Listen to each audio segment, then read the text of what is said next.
Welcome to Find Your Shape, a podcast by Lewisburg Plastic Surgery featuring Dr. Alexander Moya, the expert in body contouring after weight loss and inventor of the Corset Body Lift. Hi, my name is Brittany, and I will be your host. In each episode of this show, Dr. Moya and I will discuss the complex world of body contouring after weight loss.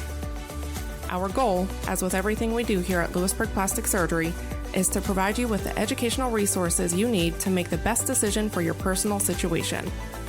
You've lost the weight, now let's find your shape. Hey there, Dr. Moya, how are you? Hey, Brittany, I'm excited about this next episode of our podcast. Yeah, so usually patients come in with some complaints of various areas like the tummy, the arms, and breasts. Those are pretty obvious. Not everybody talks about their back, though, and that is a big concern for a lot of our patients.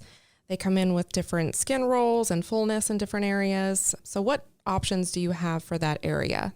That's a great question, and I completely agree with you in regards to the fact that the back is more secondary when it comes to body contouring, since patients have other main issues that they want to handle first. Once that's done, a lot of times patients then said, hey, everything looks great, but my back seems to have either some extra loose skin or maybe the shape isn't what they want. Mm-hmm. So for most patients who lose a lot of weight, it's not going to be liposuction because it's not fat that's the issue, it's the skin. Mm-hmm. And when I approach back contouring, it all depends on what the patient has had prior, meaning have they had a breast lift that extended partially onto the lateral chest, onto the back? Have they had an arm lift, an extended arm lift that's impacted the back a little bit? Have they had a corset body lift, which directly impacts the upper back, meaning the incision extends onto the upper back and actually removes some of the upper back skin? Right. For most patients who are coming in and actually saying, hey, look, I feel that I still have some residual skin there, or my main issue is my back, then most of the patients we're looking at some type of back lift is the number one procedure that we do. What that means is the incision is placed along the bra line, so it's an upper back lift. Okay. When we say back lift, it's an upper back lift, and we tend to hide the incision beneath the bra. So we would outline the bra line, and then the skin that we remove, the scar will be along that bra line, but the skin that's removed will impact the entire back. So if patients have an upper back roll, an upper back lift will remove that roll. At the same time, it'll also pull up part of the lower back, because sometimes when there's extra skin, there can be a roll there, but it can be loose enough that it actually drops and impacts the bottom part of the back, the lower part of the back. So a lot of patients can get away just with that procedure alone. Mm-hmm. Now, there are a subset of patients that have what I call a skin band. It's a constriction of the skin, and it can extend from their tummy, the middle of their tummy. Mm-hmm. We call it a mid-abdominal constricting skin band, and that can actually extend all the way around and impact the lower back. So for those patients, if we were just going to lift up the skin from the upper back, get rid of the upper back skin roll, they'll still be left with a lower back skin roll. Mm-hmm. So they actually need what I call a lower back tuck. Okay. And what I mean by that is we are excising the constricting skin band with the loose skin. It kind of goes together. And what that does then leaves the patient, what it does is it eliminates that skin, it eliminates the skin roll, and when we close everything, it's nice and smooth. Okay. And again, those are surgical procedures that create scars, but you're trading the scars for smooth-looking skin, no skin rolls, and a nice shaped back.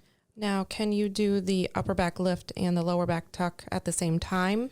Great question, and the answer to that is yes. It has to be done in a very specific manner because you have two incisions that are now running parallel to each other. Mm-hmm. The gap can be very small between those two, but the way that we do those procedures is with our standard technique of tailor tacking. Okay. And that's really the key, meaning that I'm just going to pinch the skin together, and whatever I can pinch, I remove, and then I close that skin, and I don't undermine. Mm-hmm. And if you do it that way, it's safe to do them both together. Okay.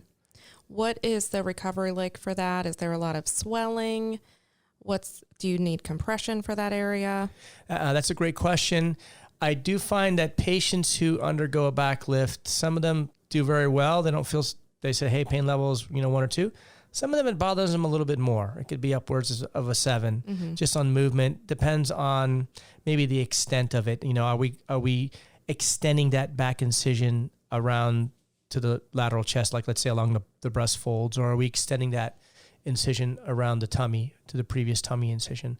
And so it can vary. Obviously, we treat patients appropriately with the right post-op medications to make them comfortable.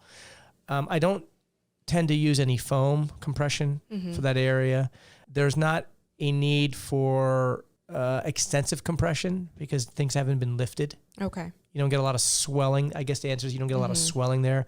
We'll use a little compression kind of just to hold the dressing in place so it's comfortable for them, that the dressing's in place. Of course, I that's a drainless surgery like everything else that I do. Everything is glued. So really there's no drainage at all anyway. So the management post-op is more simple.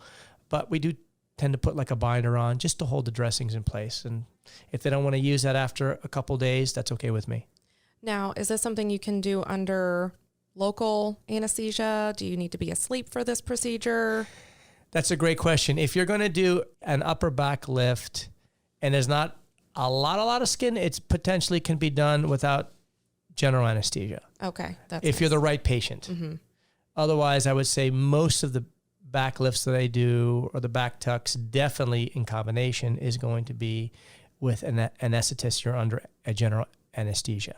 Okay. And you can combine those with other procedures? Another great question. Absolutely. Upper back lift can be combined with such an arm lift. It can be combined with a breast lift. Okay. Lower back tucks are usually reserved for patients who have already had some kind of tummy procedure.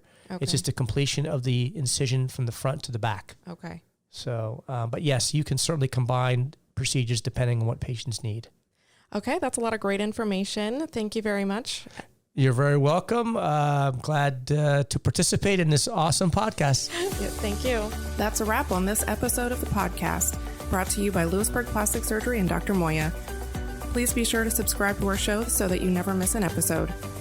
And for more information on Lewisburg Plastic Surgery or the Corset Body Lift by Dr. Moya, please visit us online at lewisburgplastic.com. We'll see you next time.